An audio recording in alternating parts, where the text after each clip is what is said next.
Good morning friends. So अज आप sequence and series का नैक्सट लैक्चर करने जा रहे हैं। सो लास्ट लैक्चर में आप कन्वर्जेंट डाइवर्जेंट तो ऑसीलेशन बारे डिस्कस किया सी। साडे कोल नैक्सट जिहड़ा टॉपिक है एब्सलूटली कन्वर्जेंट सीक्वेंस। सो किसी सीक्वेंस को असीं एब्सलूटली कन्वर्जेंट सीक्वेंस तां ही कहांगे if x and mod is convergent. So यह सीक्वेंस जो कन्वर्जेंट है दैन अं कहेंगे कि एक्सन इज़ एब्सलूटली कन्वर्जेंट। ये साडे को एक रिजल्ट है इत्थे if sequence x n is convergent this implies sequence x n is convergent. So जे एक सीक्वेंस कन्वर्जेंट है दैन एब्सलूटली कन्वर्जेंट जरूर होएगी, बट कन्वर्स ट्रू नहीं है। इसे कन्वर्स से सानू जिहड़ा एग्जामिनर है वो फसाएगा कि जे सीक्वेंस एब्सलूटली कन्वर्जेंट है दैन वो कन्वर्जेंट होएगी। फॉर एग्जाम्पल जिवें असीं यह सीक्वेंस लेने 1 -1 1 -1। सो ये सीक्वेंस जे असीं एब्सलूट सीक्वेंस लवांगे इहदी तो वो साडे कोल इस तरह आ जाएगी which is converging to 1, but ये सीक्वेंस जिहड़ी है वैसे कन्वर्ज नहीं कर रही। सो सीक्वेंस कन्वर्जेंट है तो एब्सलूट कन्वर्जेंट जरूर होएगी, but absolute convergent doesn't imply convergent. So ये तुसीं बहुत ध्यान रखना है। कन्वर्जेंट है तो एब्सलूट कन्वर्जेंट जरूर होंदी है, बट एब्सलूट कन्वर्जेंट जिहड़ी है वो कन्वर्जेंट होएगी कि नहीं वो बारे असीं कुछ नहीं कह सकते। नैक्सट टॉपिक जिहड़ा साडे कोल definition null sequence. So null sequence भी कन्वर्जेंट सीक्वेंस है, बट स्पैशल टाइप है जिहड़ी जीरो नूं कन्वर्ज कर रही है। Means limit n approaches to infinity a n is equal to zero. So वो सीक्वेंस जिहड़ी जीरो नूं कन्वर्ज कर रही है उन्होंने असीं नल सीक्वेंस कहने हैं। For example 1 1/2 1/3 so on to. So ये सीक्वेंस जिहड़ी है नल सीक्वेंस है। 1 1/2 स्केयर 1/3 स्केयर 1/4 स्केयर ये सीक्वेंस जिहड़ी है नल सीक्वेंस होएगी, ये भी जीरो नूं कन्वर्ज कर रही है।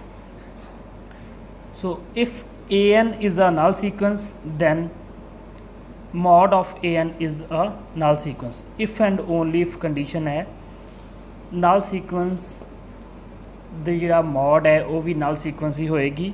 जे mod of a n null sequence है दैन ए एन भी नल सीक्वेंस होएगी। If a n is a null sequence and b n mod is less than equal to a n mod then b n is also a null sequence.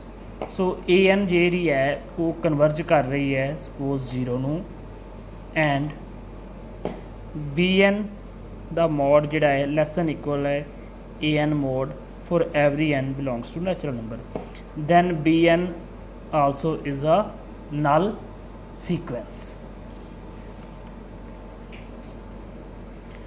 So next definition जी साडे कोल है Cauchy sequence. A sequence is said to be a Cauchy sequence if for every epsilon greater than 0, however small, there exists positive integer m depending on epsilon such that a n minus a m mod less than epsilon। So definition साडे बहुत rare काम आएगी। सिर्फ असी Cauchy sequence का meaning समझ लेने हैं। कॉची सीक्वेंस वो है कि जिहदे दो टर्म के डिफरेंस जिहड़ा है डिक्रीज़ होंदा जा रहा है। असी कोई भी एप्सिलॉन लईए तो सानू एक एम जरूर फाइंड कर लांगे ताकि जिहड़ा a n minus a m है लैस दैन एप्सिलॉन होवे for every n greater than equal to m. So इथों एक रिजल्ट है जिहड़ा तुहाडे MCQ दे विच पुछया जाएगा। Convergent sequence is a Cauchy sequence. कोई भी सीक्वेंस जिहड़ी कन्वर्जेंट है वो कॉची सीक्वेंस जरूर होएगी, बट कन्वर्स नॉट ट्रू। जे कोई सीक्वेंस कॉची सीक्वेंस है तो वो कन्वर्जेंट होएगी कि नहीं ये बारे असीं नहीं कह सकते। इस तुहाडे कोल एक रिजल्ट है जे तां असीं रियल नंबर दे विच गल कर रहे हैं फिर जिहड़ा कन्वर्स है वो ट्रू होएगा। कन्वर्स की है कि every Cauchy sequence is a convergent sequence. Real number तक ये रिजल्ट है होल्ड करेगा। कन्वर्जेंट सीक्वेंस तो कॉची जरूर होएगी बट कॉची कन्वर्जेंट होएगी सिर्फ रियल नंबर के केस विच। जे असी कंपलैक्स सीक्वेंस की गल करांगे तो फिर जी है हो सकता है कि जी कॉची सीक्वेंस है वो कन्वर्ज ना करे। सो next monotonic sequence. Monotonic sequence बारे असीं थोड़ी जी गल करते हैं। साडे कोल दो तरह दी मोनोटोनिक सीक्वेंस होंदियां ने, इनक्रीजिंग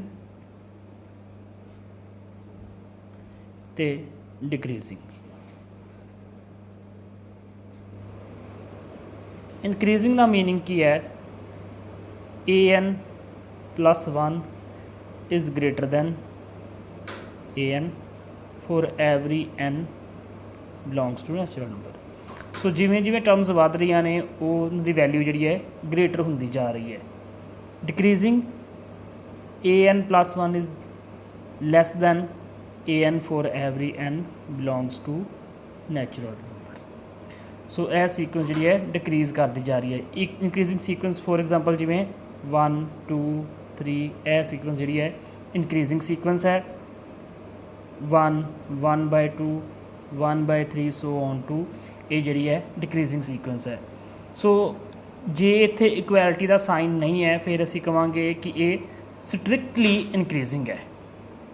जे इक्वैलिटी का साइन नहीं है फिर स्ट्रिक्टली इनक्रीजिंग है, इक्वैलिटी का साइन नहीं है स्ट्रिक्टली डिक्रीजिंग है।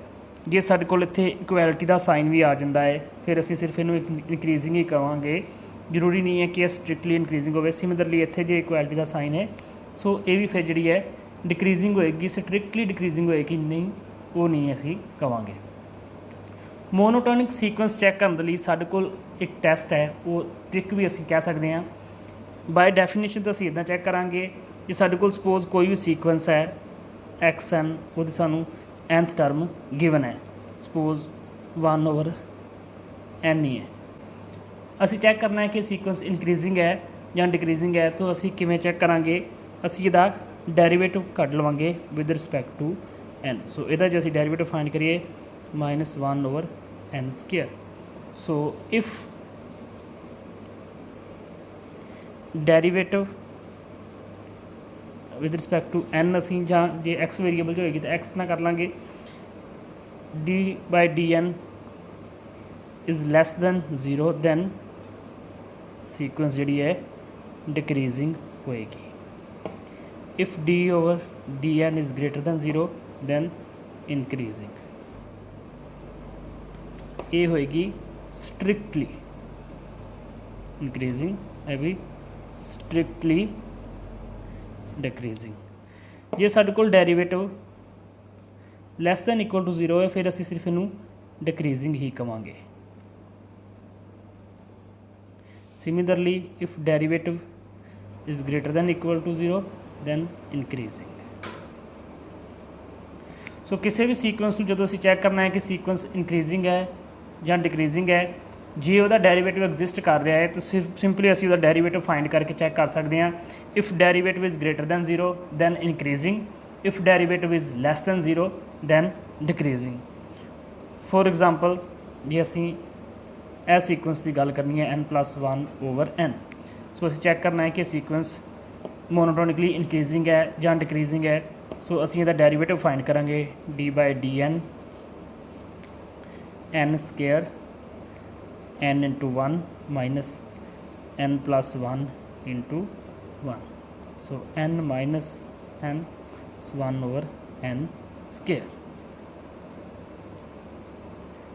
सो ये जी वैल्यू साढ़े कोल आ रही है वो आ रही है -1/n² which is less than 0।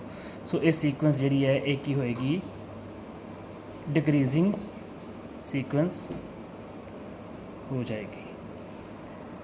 So monotone increasing तो डिक्रीजिंग चैक कर लिए, असी सिर्फ डेरीवेटिव ही यूज़ करके चैक कर लाँगे कि सीक्वेंस जी है इनक्रीजिंग है या डिक्रीजिंग है।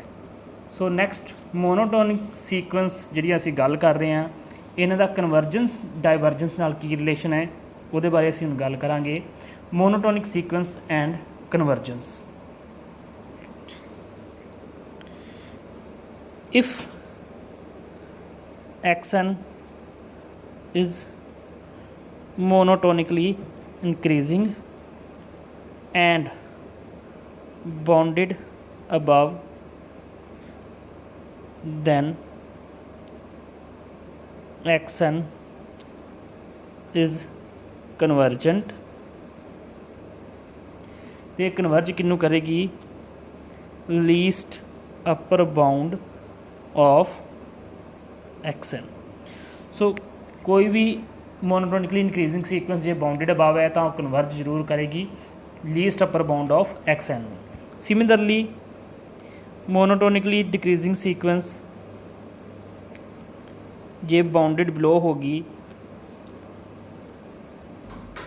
then xn convergent। तो ये कन्वर्ज करेगी greatest lower bound of xn। So जिन्होंने आप इनफिमम ਜਾਂ सुपरीमम भी कहे आ ਉਹੀ ने लीस्ट अपर बाउंड ਤੇ greatest lower bound. But J monotonically increasing sequence ਜਿਹੜੀਆਂ ने बाउंडेड ना ਹੋਈਆਂ फिर की होएगा? If xn is monotonically increasing sequence and unbounded above, then ये डाइवर्ज कर जाएगी प्लस इन्फिनिटी। सो मोनोटोनिकली इंक्रीजिंग सीक्वेंस है जां ते कन्वर्ज करेगी जां डाइवर्ज करेगी। Similarly if xn is monotonically decreasing sequence and unbounded below, then it will diverge to minus infinity।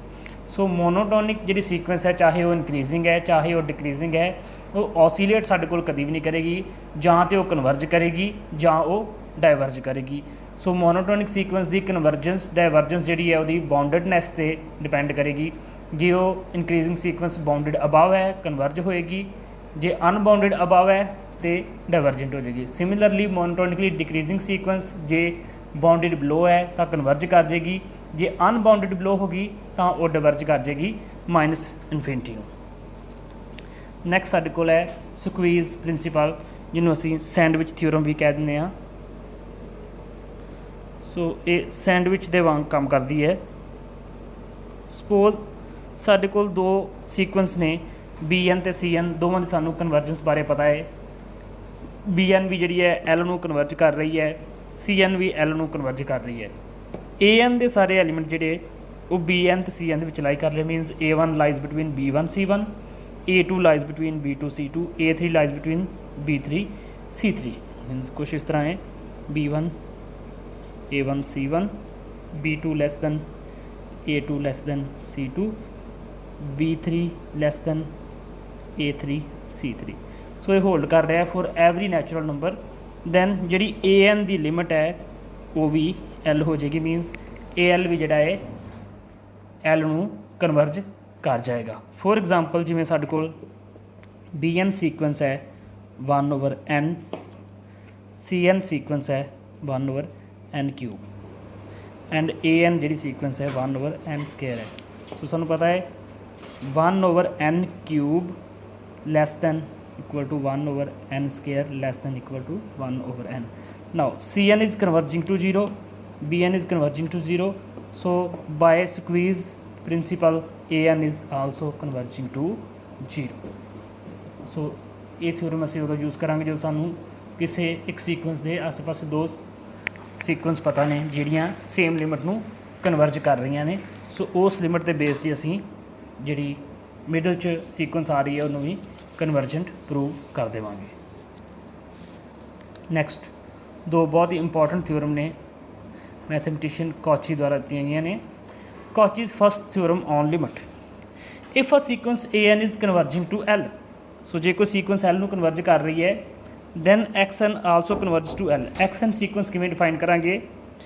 xn is equal to A1 plus A2 plus on to AN/n। Means x1 साडे कोल होएगा x1 A1, x2 will be equal to A1 plus A2/2, x3 is equal to A1 plus A2 plus A3 over 3 so on to इस तरह जी है sequence define होएगी।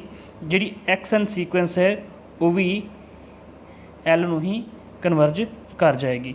For example जिवें साडे कोल एक सीक्वेंस है 1 ओवर n, ये 0 नूं कन्वर्ज कर रही है। Then if we define XN is equal to 1 plus 1/2 plus 1/3 plus so on to 1/n over n, so ये सीक्वेंस जी है 0 नूं ही कन्वर्ज करेगी by Cauchy first theorem. Next Cauchy second theorem जी है, if an is a sequence of positive terms and limit n approaches to infinity an plus 1 over an exist, चाहे तो फाइनाइट है चाहे इनफाइनाइट है, जे यह लिमिट एग्जिस्ट करती है then limit n approaches to infinity an raised power 1/n limit n approaches to infinity an plus 1 over an। So ये result जो तुसीं याद रखना है जो असी सम सॉल्व करने ने उदों असी इन यूज़ करांगे। थ्योरम्स दे स्टेटमेंट साडे किसी काम नहीं आउणगे, MCQs विच उन्हां दी जरूरत नहीं पैगी, सिर्फ उन्हां दे रिजल्ट असी यूज़ करने ने। रिजल्ट नूं तुसीं प्रॉपरली समझ लेना है, याद रखना है, ये साडे MCQ सॉल्व करने विच काम आउणगे। Next a raise power n sequence है, ये रिलेटेड रिजल्ट किवें होणगे। A raise power n sequence converge करेगी if a lies between -1 to 1, means suppose साडे कोल सीक्वेंस है 0.5 रेज़ पावर n, सो ये सीक्वेंस जी है जरूर कन्वर्ज करेगी किसी L नूं। सो ये वैसे तो 0 नूं ही कन्वर्ज कर जाएगी। an diverge to infinity if a is greater than 1, so जे a की वैल्यू ग्रेटर दैन 1 होगी तो a की सीरीज़ है ये डिवर्ज कर जाएगी इनफिनिटी नूं। Oscillate finitely if a is equal to 1, सानू पता है कि यह सीक्वेंस किवें दी हो जाएगी, जे इक्वल टू 1 है तो साडे कोल सीक्वेंस आएगी -1 1 -1 1 -1 1, सो ये ऑसीलेट करेगी finitely. If a is less than -1 then ये ऑसीलेट करेगी but infinitely, minus a infinity तक चले जाएगी, दोवें साइड ते पॉजिटिव इनफिनिटी तक भी माइनस इनफिनिटी तक भी, सो दोवें साइड में ये ऑसीलेट करती रहेगी infinitely. Next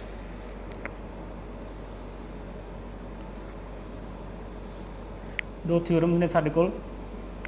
Cicero theorem, if the sequence an and bn converge to a and b, ये भी कुछ कॉची फर्स्ट थ्योरम वर्गी है। Then limit n approaches to infinity a1 bn plus a2 bn -1 plus so on to an b1 over n is converges to ab।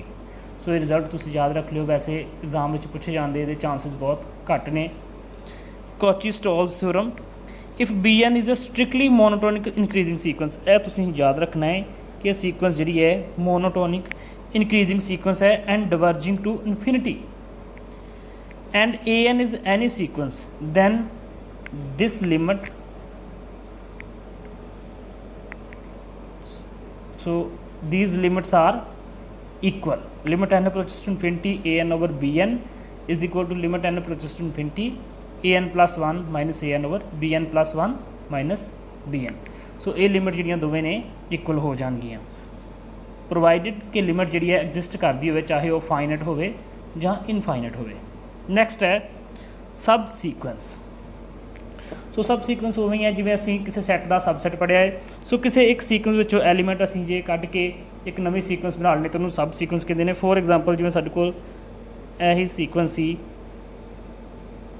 सो उहदे विचों असीं element लै लैंदे आ 1 1/4 1/10 1/11 1/15, सो ये की है यदी एक सब सीक्वेंस हो जाएगी। सो एक सीक्वेंस विचों बहुत सारिया सब सीक्वेंस बन सकदियां ने, तो ये भी जरूरी नहीं है कि सब सीक्वेंस के जोड़े एलीमेंट ने उन्होंने जो है डिस्टेंस है वो सेम रहे। असी कोई भी एलीमेंट लै सकते हैं, बट एक कंडीशन है कि उनका ऑर्डर चेंज नहीं होना चाहिए। ये नहीं कि पहले असी 1 लै लीए फिर 1/3 लै लीए फिर 1/2 लै लीए, ऑर्डर उन्होंने सेम रहेगा। सो उन्होंने असी किसी एक भी स्किप कर सकते हैं, 2 भी स्किप कर सकते हैं, 3 भी कर सकते हैं, बट ऑर्डर उन्होंने चेंज नहीं करांगे। सो ये साडे कोल सब सीक्वेंस हो जाएगी। ਸੋ ਸਬ ਸੀਕੁਐਂਸ ਨਾਲ ਰਿਲੇਟਡ ਕੁਝ ਰਿਜ਼ਲਟ ਨੇ। If a sequence xn converges to L then every subsequence of xn converges to L। ਸੋ ਜੇ ਇੱਕ ਸੀਕੁਐਂਸ ਕਨਵਰਜ ਕਰ ਰਹੀ ਹੈ L ਨੂੰ ਤਾਂ ਉਹਦੀ ਕੋਈ ਵੀ ਸਬ ਸੀਕੁਐਂਸ ਜਿਹੜੀ ਹੈ ਉਹ ਵੀ L ਨੂੰ ਹੀ ਕਨਵਰਜ ਕਰੇਗੀ। If a sequence xn diverges to plus infinity or minus infinity then ਉਹਦੀਆਂ ਜਿਹੜੀਆਂ ਸਬ ਸੀਕੁਐਂਸ ਨੇ ਉਹ ਵੀ ਪਲੱਸ ਮਾਈਨਸ ਇਨਫਿਨਿਟੀ ਨੂੰ ਹੀ ਡਾਇਵਰਜ ਕਰਨਗੀਆਂ। ਸੋ ਸੀਕੁਐਂਸ ਕਨਵਰਜ ਜਾਂ ਡਾਇਵਰਜ ਕਰਦੀ ਹੈ ਤਾਂ ਉਹਦੀਆਂ ਸਬ ਸੀਕੁਐਂਸ ਵੀ ਕਨਵਰਜ ਜਾਂ ਡਾਇਵਰਜ ਕਰਨਗੀਆਂ, ਬਟ ਇਹ ਜ਼ਰੂਰੀ ਨਹੀਂ ਹੈ ਕਿ ਇਹ ਸਬ ਸੀਕੁਐਂਸ ਕਨਵਰਜ ਜਾਂ ਡਾਇਵਰਜ ਕਰ ਰਹੀ ਹੈ ਤਾਂ ਉਹ ਜਿਹੜੀ ਸੀਕੁਐਂਸ ਹੈ ਉਹ ਵੀ ਕਨਵਰਜ ਕਰੇਗੀ। ਫੋਰ ਐਗਜ਼ਾਮਪਲ ਜੇ ਆਪਾਂ ਇੱਕ ਸੀਕੁਐਂਸ ਲੈ ਕੇ ਚੱਲਦੇ ਹਾਂ 1 -1 1 -1 ਵਾਲੀ ਜਿਹੜੀ ਸਾਡੀ ਬਹੁਤ ਇੰਪੋਰਟੈਂਟ ਸੀਕੁਐਂਸ ਹੈ, ਅਸੀਂ ਇਹਦੀ ਇੱਕ ਸਬ ਸੀਕੁਐਂਸ ਲੈ ਲੈਂਦੇ ਹਾਂ 1 1 1 1 ਮੀਨਸ ਜਿਹੜੇ ਔਡ ਨੰਬਰ ਦੇ ਐਲੀਮੈਂਟਸ ਆ ਰਹੇ ਨੇ ਉਹ ਅਸੀਂ ਲੈ ਰਹੇ ਨੇ। ਸੋ ਇਹ ਸੀਕੁਐਂਸ 1 ਨੂੰ ਕਨਵਰਜ ਕਰ ਰਹੀ ਹੈ, ਇਹ ਸੀਕੁਐਂਸ ਇਹਦੀ ਸੀਕੁਐਂਸ ਦੀ ਸਬ ਸੀਕੁਐਂਸ ਹੈ, ਬਟ ਜਿਹੜੀ ਸੀਕੁਐਂਸ ਹੈ ਉਹ ਕਨਵਰਜ ਨਹੀਂ ਕਰ ਰਹੀ, ਜਦ ਕਿ ਸਬ ਸੀਕੁਐਂਸ ਕਨਵਰਜ ਕਰ ਰਹੀ ਹੈ।